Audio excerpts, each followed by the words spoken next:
But, think of the cost savings and being able to retask your frontline tactical aircraft to go do something that requires that kind of capability. Now, when you talk about light attack, I was there from the, I like to think I was there from the very beginning, because light attack really wasn't talked about till about the 2007, 2008 timeframe. And while I was working on this program to develop the armed crop duster, there was a demand signal coming out of Warfare Development Group there at Dam Neck, Virginia. And they were looking for an organic capability. And this speaks to my time in Iraqi freedom and what we were doing with the JSOC thing. But they were looking for an organic capability to support their own guys on the ground. And Eric, again, said, hey, look, I'm very interested in buying a A-29 Super Tucano from Embraer. So I said, okay, went down there and signed it, handed over a check for an airplane. And we had sent a guy down there to get some flight training from the Embraer test pilot guys. And we flew that airplane, flew it out of Brazil. I did a red eye into Bogota, Colombia, waiting for the airplane to show up. Took about 3 days to cross Brazil. And then then I jumped in the back seat and we brought that thing home to North Carolina. And within a few months, we had it on contract with a Navy element, active duty Hornet guy, one of my former backseaters who was a contractor, and they were putting together this light attack capability for the guys at SEAL Team 6. And they were going around with a 10 cup, borrowing money from CNTPO, the Counter Narcotics Technical Program Office, and other places. And we put together this organic capability within Pax River. We're based out of Pax, working with an organization up there. And we quickly integrated GBUs and guns and rockets. While we're doing this, we're having great success, and we're about to put together a package to go lease 4 more Super Tucanos to go do a combat deployment and prove out the concept.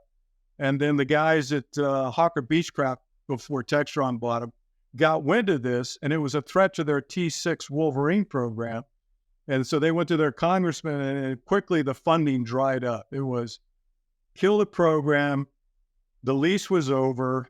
Then okay, probably not a good idea if we used a foreign airplane. But that's what introduced the A-29 to the U.S. market. And when you talk about the Afghan contract, it was competed between Sierra Nevada Embraer and Hawker Beechcraft.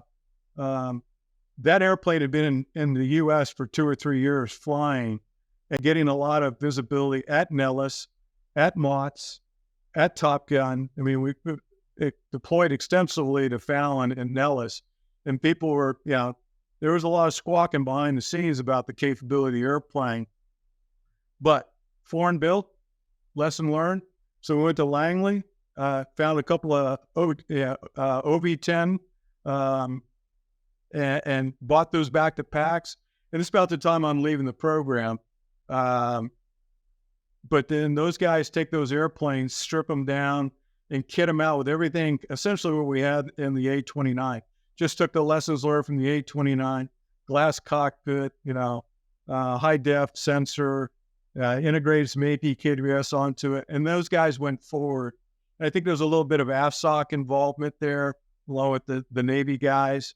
But, this is all responding to, UANs, urgent need coming out of CENTCOM back in the day when Mattis was there.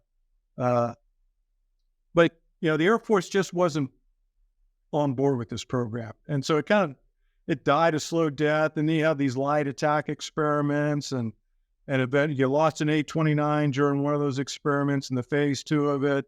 And then I think, the Air Force, these guys put a lot of time and money into it. So let's just buy 3 of the A-29s, buy 3 of the AT-6s, and we'll put 3 at Hurlburt and 3 at Nellis. And then those things show up on the auction block a couple of years ago as excess military equipment. So again, the Air Force not really into this program. But I think the UAE and Jordan, the Royal Jordanian Air Force, and the Egyptian Air Force have really proved out this concept in terms of border security It's cheap, it's reliable, and it doesn't take a whole lot to maintain and operate these airplanes. Yeah. No, Big Air Force stuff, yeah, we're not buying it. Nah, and that kind of, towards the end of my time in the A-10 at Moody, the 81st in Spangdahlem closed down, and then they reopened it, reactivated at Moody as the A-29 training squadron.